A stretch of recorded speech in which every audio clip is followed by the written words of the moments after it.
Oi pessoal, tudo bem?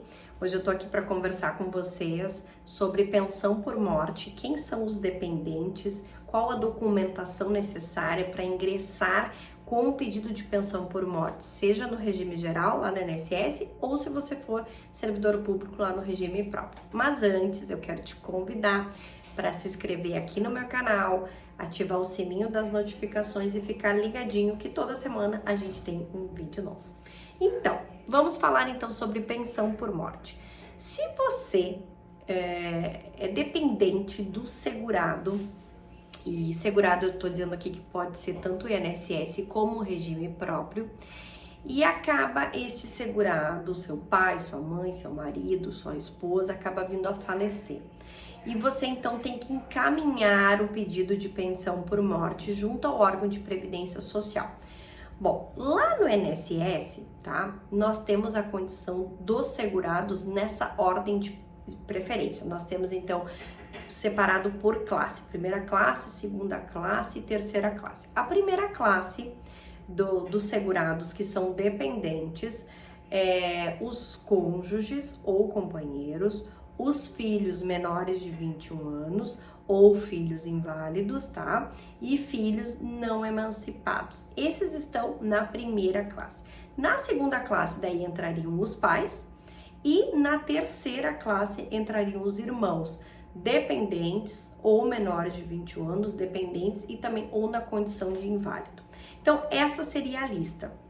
No regime próprio, nós também praticamente estaríamos atrelados a essa mesma situação de cônjuge, companheiros, filhos. Porém, existem regimes que a pensão ela é atribuída até 24 anos, se caso ficar comprovado de que está ainda estudando. Ou seja, é muito comum isso de acontecer com servidores públicos estaduais. Então, os filhos comprovando de que estão estudando poderão continuar como dependentes dessa pensão. Mas filhos que têm algum tipo de deficiência, esses recebem a pensão de forma vitalícia, tá? Hoje nós não vamos tratar a respeito de quanto tempo cada um receberia, mas dos filhos eu quero deixar claro que seria até os 21 anos no INSS e nos regimes próprios poderá se estender até 24 anos. Na maioria dos casos, depende muito de cada estatuto, tá bem? Em relação à questão de filhos, também é importante a gente mencionar aqueles não emancipados.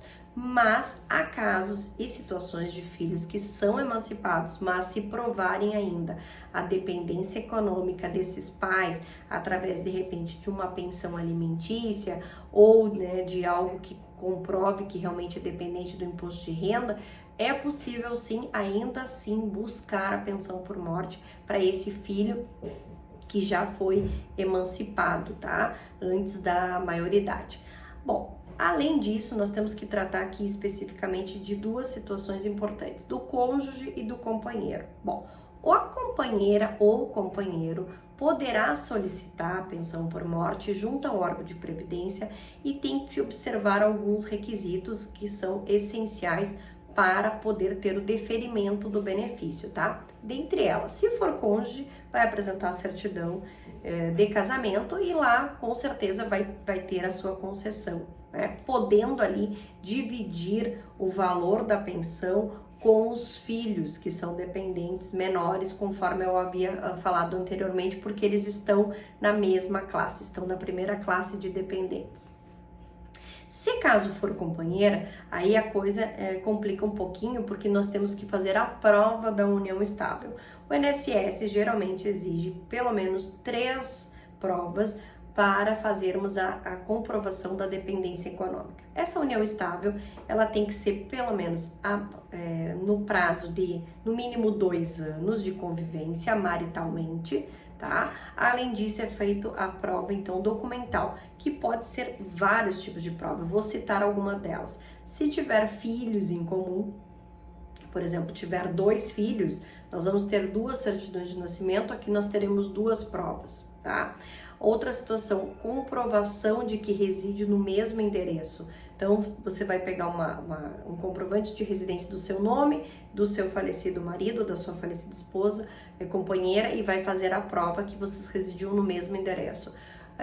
Declaração de imposto de renda, ali constando como dependente, declaração de plano de saúde, extrato bancário, conta conjunta, tudo que venha a provar que vocês tenham declarações de cartório, que poderá ser feito também para provar a união estável há mais de tempo. Além disso, você poderia ter uma certidão de casamento em alguma religião. Tudo isso vai ser prova, tá, gente? Se caso não conseguir prova suficiente, muitas vezes a gente também junta fotos, faz requerimento para que seja realizada a oitiva de testemunhas para provar a união estável, porque por mais difícil que seja às vezes a prova, as pessoas passam às vezes 10, 15, 20 anos e não tem nenhum desses documentos, às vezes acaba ficando sempre no nome sempre de um cônjuge, de um dos companheiros, do outro não. Então é importante que a gente leve em consideração isso. Se caso lá no INSS ou lá no regime próprio você não conseguir fazer a prova dessa união estável, com certeza, judicialmente, com todo o aparato, com todo o judiciário para poder lhe orientar no sentido de fazer a comprovação disso, é também possível você requerer lá na justiça a pensão por morte, tá bem? Bom, então essas duas situações relacionadas à questão de companheiro e de filho é muito importante. E trago também aqui uma notícia bem atual, que o TRF da terceira região decidiu pela concessão de uma pensão por morte para um filho que não havia ainda sido reconhecido na sua certidão de nascimento como dependente, como filho. O que ele fez? Lá então ele ingressou com o pedido lá no INSS administrativo e havia apresentado a certidão de DNA. E então o INSS havia indeferido, porque diz que não existia prova da dependência desse filho, né? Apesar de existir a qualidade de segurado, apesar de existir todos os pré-requisitos de que aquele pai que havia falecido poderia sim ser um concessor dessa pensão por morte, o INSS entendeu que não havia o registro de nascimento, somente com o exame de DNA e a documentação não seria plausível a concessão.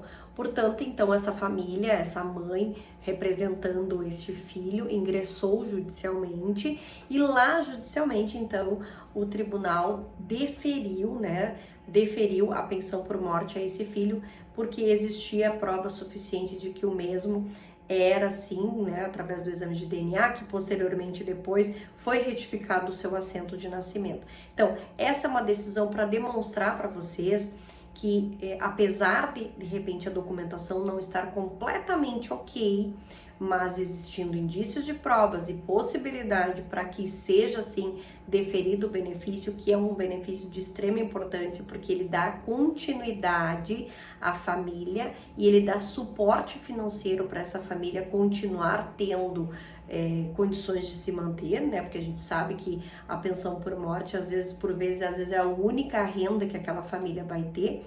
Então é importante que a gente traga ao conhecimento de vocês das inúmeras decisões que vêm acontecendo no nosso país e que tem reflexo na nossa sociedade, porque o direito ele vai mudando conforme o tempo, as coisas vão se alterando e é importante que a jurisprudência, as decisões dos tribunais, dos juízes acompanhem essas mudanças. Exatamente também nesse sentido, é importante a gente trazer à tona a questão dos filhos que são adotados, que são filhos de fato, então esses também têm direito a requerer a pensão por morte, desde que preencham as condições, os requisitos que eu tratei lá no início desse vídeo, tá bem, pessoal? Então esse vídeo hoje é para tratar sobre dependentes e sobre essas situações novas que vem acontecendo junto à pensão por morte. Se você gostou, curte, dá o seu like, comenta e me segue lá nas redes sociais também, Janaína Policarpo, @advogada, ou Policarpo Advocacia lá no Instagram, tá bem? Aguardo vocês e até o próximo vídeo.